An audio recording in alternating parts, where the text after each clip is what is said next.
嗱，大家睇下依家幾多度先？29度，12點再熱嘅時候，企喺呢一度都同你哋講冇買，你哋買咗之後又阿支阿咗。但係佢哋唔買，我哋係邊度有工資收呢？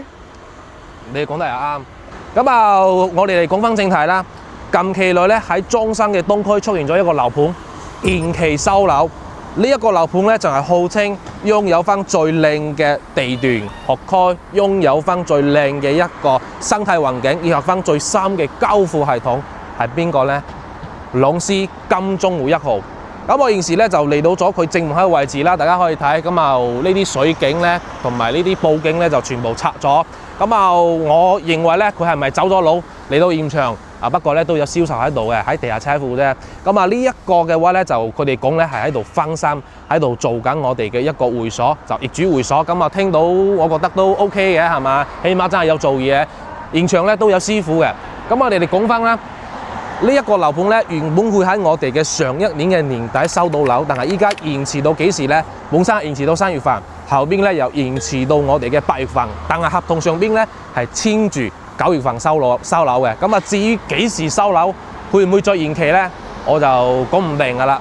咁啊，呢個盤嘅話呢，其實喺最早期我哋都有接觸過，但係點解一直冇同大家去拍攝視頻呢？因為係唔想捉多一個推薦，有啲錢該賺，有啲錢唔該賺。咁啊，其實作為翻喺地產業咧深耕多年嘅情況之下呢，對於某一啲樓盤應該會有自己嘅判斷力，係嘛？咁我哋邊行邊同大家嚟講翻啦。因為點解呢？大家要記住呢一個樓盤朗詩集團，我認為咧佢係一個危險嘅房地產企業嚟嘅。因為咧其實大家喺網上咧都可以搜集一啲資料，就係你依家去買樓嘅情況之下，應該多多少少去睇發展商嘅背景吧，係嘛？咁你去查發展商嘅背景，其實你依家去查邊一啲新聞啦，或者係邊一啲其他嘅嘢啦，其實你一查咧已經全部就可以得知得到噶啦。咁啊，我哋可以嚟睇翻整個朗詩集團嘅話咧，佢係屬於翻一個都係屬於中國嘅房地產集團啦。但係咧，佢係會有一啲財困啊嚇。5年內咧，佢已經虧損咗成58億。咁啊，當然喺最近1年嘅時間嘅話咧，係連續換咗3任嘅董事長，即係話第一任嘅老細已經走佬，或者係去做其他行業都好啦，就放俾其他人去接手。當然啦，你一直喺度換嘅情況之下，你是否又可以保證得到佢嘅一個質量呢？係嘛？所以咧，我認為呢一個係發展商佢一個不利因素嚟嘅。咁啊，我哋可以縱觀翻朗詩集團啦，佢喺中山嘅話咧，佢就係開咗2個比較出名嘅盤啦，一個就係我哋嘅金鐘湖1號，一個嘅話咧，就係我哋嘅朗詩新城。咁啊，朗詩新城舊年已經係上晒東張西望噶啦，本身就係臨尾去重做嘅一個樓盤，後邊嘅話咧又因為產權分割唔明確，上咗香港嘅東張西望。咁我哋嘅金鐘湖1號咧，又係屬於朗詩旗下嘅。咁我對於佢嘅發展商偏見咧，就稍微有少少大嚇。咁啊，都係邊行邊同大家慢慢嚟 update 翻啦。係啦，咁啊，我哋可以睇翻整個金鐘湖1號咧，佢係坐落於邊度咧？佢係坐落於我哋中山嘅東區。咁啊，佢最大嘅賣點係邊一度咧？最大嘅賣點咧就係佢嘅一個學區，因為東區嘅學區咧係最為之優質嘅。同時之間咧，佢匹配嘅一個小學咧係我哋嘅朗晴，係嘛？咁啊，呢個學校嘅話咧喺東區係算做真係好優質嘅一個學區嚟嘅，所以本地人咧都比較 like 於呢個地方。但係咧，整個小區嘅規模啦，大家可以睇得到。我哋現時嚟到咗佢樓下呢個位置，其實呢度係真正算1樓，佢係空中花園啫。都係喺度進行緊一個施工，係啦。咁我哋可以再行過嚟呢邊，隔離咧仲會有一笪空地。咁啊，至於呢一笪空地究竟係去起乜嘢咧？暫時就未有人可以答覆得到嘅嚇，因為係未有明確嘅一個官方信息可以答覆得到嘅。但係呢個地段咧，其實亦都係屬於喺中山嘅東區嘅一個邊緣處啦。我哋可以咁樣理解，因為如果你去到正中山嘅話咧，商業配套同埋生活配套咧係非常之繁華嘅。佢呢一度咧係偏向於我哋嘅一個金融區嘅最邊邊嘅位置嚇。咁啊，我哋可以嚟睇翻啦，呢一度仲會有一個好大嘅弊端，就係佢隔離有個燒烤場，係啦，隔離有一個大嘅一個燒烤場。阿媽，你真係幾識得講嘢喎，燒烤場。咁呢啲不利因素一定係我哋拍攝視頻或者係帶客戶睇樓嘅過程當中一定要告知佢哋啊嘛。有啲人真係好避開呢啲地方，好就忌呢啲地方啊嘛。咁啊，我哋冇理由話係真係話睇一個樓盤就 sell 佢好。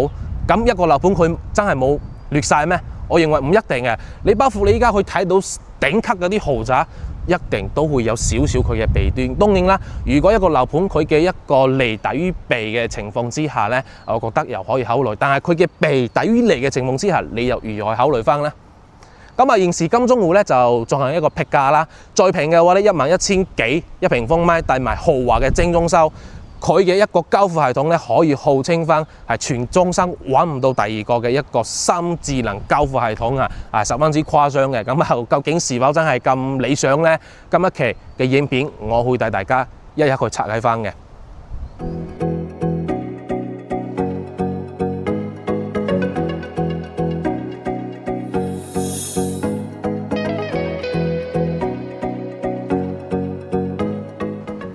OK， 咁我哋依家身處嘅位置咧，已經就嚟到咗一棟嘅實體樓兼樣板房嘅樓層啦，就係我哋嘅5樓。咁我哋嚟睇翻啦，一棟咧係屬於8樓嘅設計，2梯4房。咁啊，佢咧係屬於1梯2房咁樣分為出嚟啦。佢中間有條走廊嘅位置嚇。咁啊，行翻過嚟嘅話咧，隔離係最大嘅面積，單獨一個走廊位嘅就係163，咁啊出到嚟咧就係我哋138方嘅4房單位，咁啊仲有嘅話咧，其實有個115方，只不過咧係用敏感賣咗，冇辦法同大家做展示。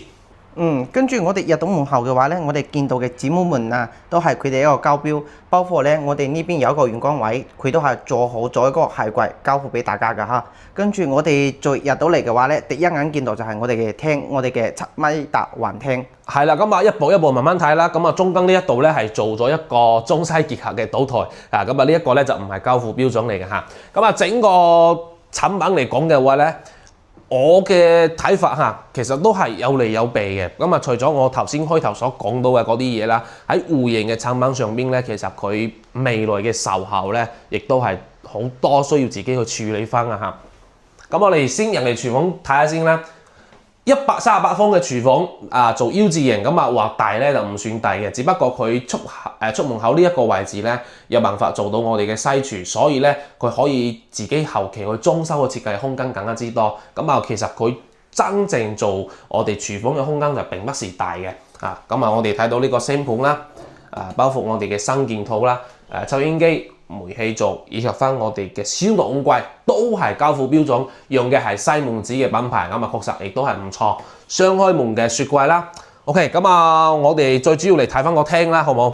跟住我哋再嚟睇埋呢個廳嘅話咧，係呢個戶型最大一個特色嘅啦，係擁有一個7米嘅長露台，而且咧仲有一個橫廳。大橫廳嚇，因為咁啊呢一個產品嚟講嘅話咧，實用率講到好實際就唔算好高啊嚇。咁啊最主要佢突出嚟係乜嘢咧？就係佢嘅一個地段同埋佢嘅一個交付質素。咁啊當然啦，佢嘅地段咧係位於翻我哋中山嘅東區，隔離咧就係金鐘湖公園。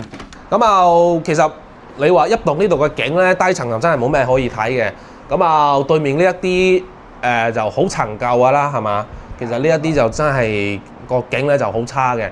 咁啊，如果高層嘅話咧，就係去睇翻一處嘅新景啦。咁啊，當然佢上邊嘅話咧就係我哋嘅一個高速，包括下邊嘅話咧就係我哋嘅能外環快線。所以如果喺噪音上邊嚟講嘅話咧，都幾嘈下嘅嚇，因為隔離咧我哋仲會有一條路啊嘛。所以佢呢一度嘅噪音嘅話咧，亦都係美中不足嘅地方。但係如果你話真係喺東區嚟講嘅話，又冇辦法避免喎，除非你去到好偏嘅一個地方啦，係嘛？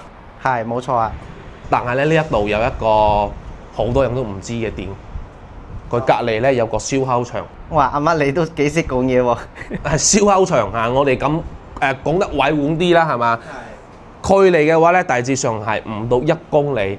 咁啊喺我哋係喺呢個方位過去嘅嚇，就係喺呢一個方位，呢一個方位隔離就係㗎啦。直線距離咧800幾米啫。咁我哋呢一個露台嘅正朝向嘅話咧，係朝於我哋嘅西南朝向嚟嘅。係啦，西南朝向。咁啊，大家可以睇翻，其實整體上咧，嗱呢個露台咧，你話闊咧真係好闊嘅。戶型上邊嘅間隔嚟講嘅話咧，係十分之正嘅。咁啊，當然佢呢一度咧，仲有一個優勢就係佢近隔離喺金鐘湖，所以佢嘅生態環境咧，都係當其時燒得好爆嘅一個點嚟嘅嚇。咁啊入翻嚟啦。整個交付系統嘅話咧，佢係採用咗恒溫嘅一個系統，包括係採用咗我哋生風嘅一個系統嚟嘅。咁啊，佢嘅一個裝修嘅理念係點樣咧？佢會將所有嘅管道鋪設喺我哋嘅瓷磚下邊，即係話好似一啲東北嘅地方啦，佢哋會做一啲地面咁樣。但係金鐘湖呢一個樓盤嘅話咧，佢嘅做法咧唔單止係可以供熱，佢仲可以供冷。就相當於嘅話咧，佢哋講咧就話1年4季係唔使去開冷氣機嘅。咁啊，對比翻我哋傳統一啲中央空調同埋我哋嘅風管機咧，係作為翻一個升級噶啦。但係頭先嘅話咧，我哋入到嚟嘅話，如果唔打開嗰個陽台嗰呢一度陽台呢個土門咧，其實係有啲悶嘅。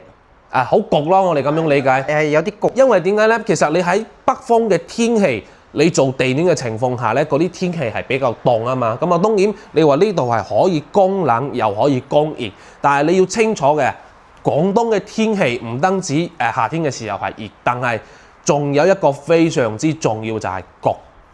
我可以接受熱，但係我唔可以接受到焗。所以你入到嚟嘅話，其實真係，如果你唔開風扇、唔開冷氣嘅情況之下咧，你冇風送入嚟後，真係好焗嘅。所以咧，我就睇下呢一種做法咧，真係會否適合翻我哋自己居住咧？我覺得呢個體驗緊對於我哋自己嚟講嘅話咧，就麻麻。當然啦，呢一個係見仁見智啊。有啲朋友仔係 like， 有啲朋友仔唔 like 噶嘛。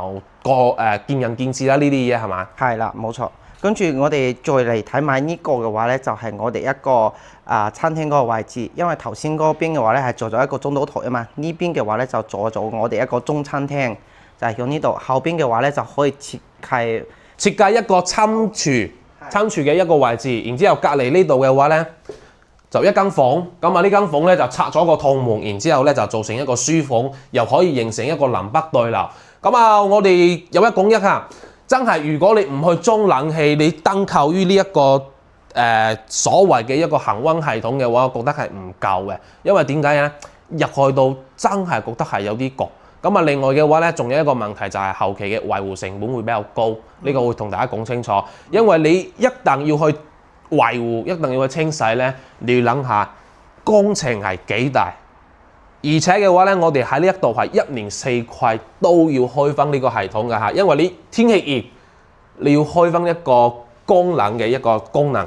咁你天氣凍咧，你又要開返呢個供熱嘅功能，相當於你唔係話得1、2個季節喺度用，你係成年都喺度用緊呢個系統。咁啊，究竟佢可以維持到幾耐咧？我哋冇人會知道。而另外仲有一點嘅話係乜嘢咧？呢一個咧係冇得改嘅，而且咧金鐘湖作為返係第一個採用呢一種設計嘅樓盤啦。未達到收樓，佢後邊咧，我哋都唔知係點樣嘅一個理念嚟嘅嚇。OK， 咁啊，衞生間138方都 OK 噶，係嘛？係。整個空間嚟講，咁啊，智能馬桶咧係一個交付標準嚟嘅嚇。OK， 咁啊，我哋行翻過嚟，你話房間嘅一個設計嘅話咧，就係你睇到其實整體上個空間俾到你話好震撼咩？因為如果你睇緊呢種產品嘅話，首先可能會諗得到一個新規產品啦，或者係一個4.0嘅產品啦，所以你嚟睇到呢一啲大面積嘅話，你覺得16係咪偏低？但係冇辦法，呢啲咧就係3.0住宅嘅岩箱嚟㗎啦。公平嚟嘅。係啦，咁啊個飄窗咧係冇嘅，全部同你揼咗佢。咁啊嚟到嘅話咧就後邊啦。係啦，咁啊其實個房間大致上大家都可以睇下，空間咧我就唔再多講㗎啦嚇，因為呢啲咧真係可以見得到嘅。咁啊入到嚟咧就衞生間啦。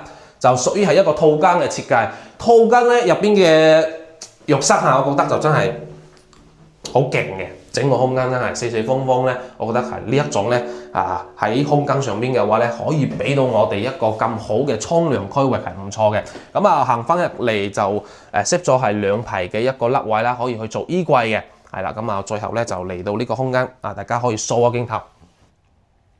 其實我覺得138平方呢個張房嘅話，其實並不是算作好大，並不是好大嘅，10/6係麻麻咯。咁啊，佢嘅優勢咧就係冇任何嘅飄窗，係啦。咁啊，當然如果大家睇翻呢個則咧，建議都係往高層嘅方面去睇，因為前邊呢一啲建築咧，好似啲爛尾樓一樣嚇，全部啲水泥灰冇人入住嘅啊，所以咧佢喺景觀上邊嘅話咧，亦都會造成一定嘅影響啊。咁我哋有一講一啦，如果你話現時俾你一個選擇，會唔會去買呢一度呢？我就真心係唔去建議㗎嚇。除咗我頭先講到呢啲屋內裝修嘅一個硬傷之外，地段啦，包括佢隔離嘅呢一啲不利因素啦，都會一一同大家去告知翻。原本係上一年嘅年底收樓，後邊又延遲咗係26年嘅3月底啦。咁現時嘅話呢，佢又講咗係要去到8月底收到樓嘅，但係你簽合同嗰陣時，你係簽今年嘅9月底，所以你其實究竟係幾時可以真正收到樓呢？我未必知道嘅，係啦，因為呢一種所謂嘅收樓時間咧，係決定於發展商嘅一個手上啊嘛。咁如果佢發生一啲財困或者係乜嘢，佢裝修中一半或者係偷工減料，我真係唔建議大家可以睇翻呢一啲產品嘅。有呢一個budget，有呢一個預算嘅話咧，建議大家可以往市區入邊再去睇睇啦，係嘛？因為咧現時嘅話，佢最平嘅話咧都係12000零嘅單價，咁計翻條數落嚟，大家都可以睇翻138平方米嘅話咧，佢嘅一個總價咧折頭都要去到172萬，首期款嘅話咧就係258000蚊，貸款咧就睇146.2萬，月供款咧就係6155蚊。咁其實呢個價錢咧對比翻之前就平啦，平咗好多啦，係嘛？之前嘅話咪16000、18000噶。所以依家真係都係打咗，係啦，都屬於係一個低價㗎啦，12000幾。但係咧，我覺得依家現時170幾萬，我哋睇總價啦，係嘛？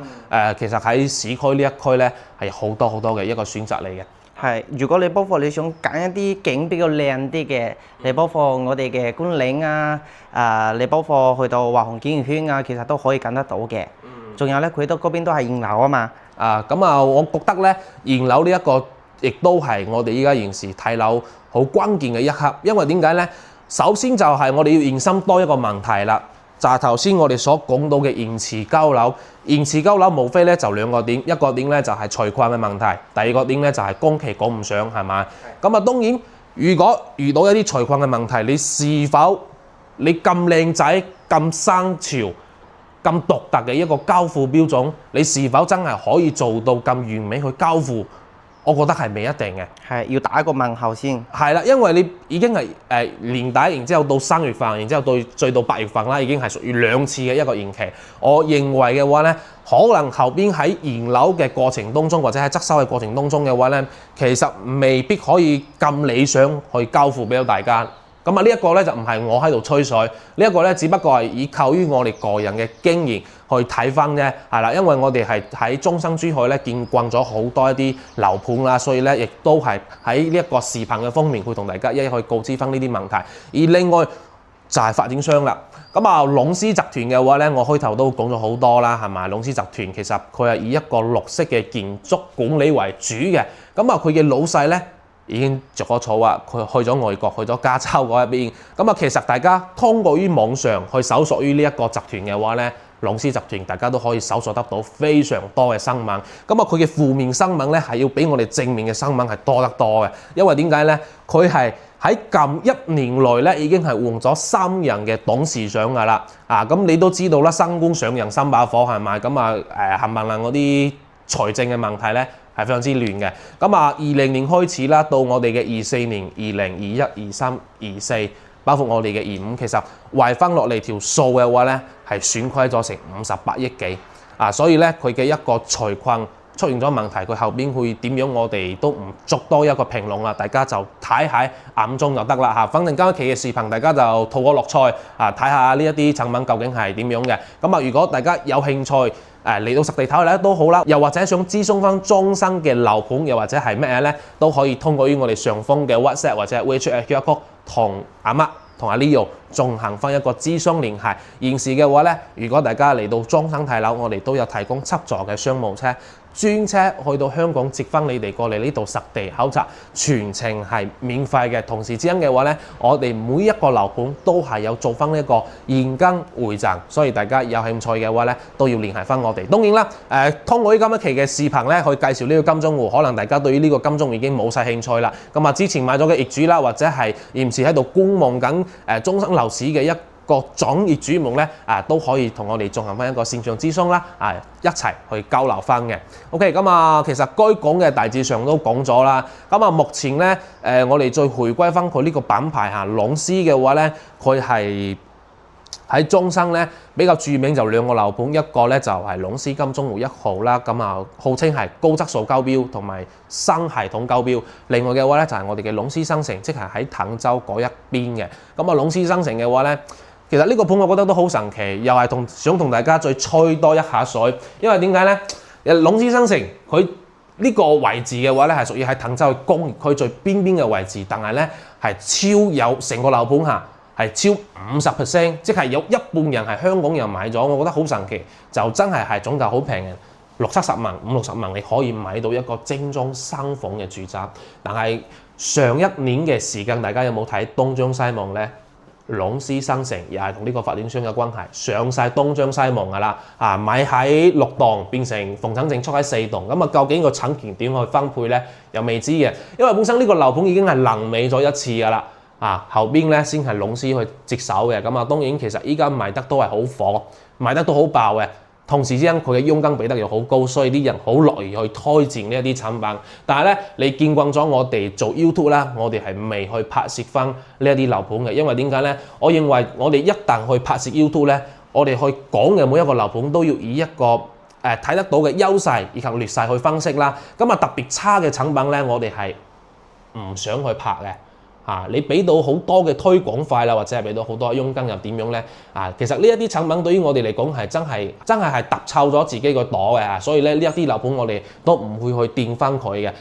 今一期嘅一個金鐘湖咧，因為咧就係收到有幾個已經買咗嘅業主嘅反應啦，就問我知唔知金鐘湖究竟係咩回事啦？當然啦，唔係同阿乜購買呢一個要澄清翻。你知唔知金鐘湖近排發生咩事延期或者係乜嘢？咁包括佢係唔係受得部走咗佬啦？咁當然啦，今一期咧就出一期咁樣嘅一個視頻，去告知翻俾到大家。OK，咁我哋今一期啦，大致上都同大家就 share 到呢一度。如果仲有啲唔明白或者係有啲咩其他問題嘅話咧，都可以通過於我哋上方嘅 WhatsApp 或者係 WeChat 嘅 QR Code 同我哋進行翻一個聯繫。咁我哋今一集係咁先。如果大家仲未訂閱翻我哋 channel，記得要訂閱翻我哋嘅 channel。咁下一期嘅精彩影片，大家先絕對唔會錯過。我係阿乜，我係Leo，我哋下一期再見，拜拜。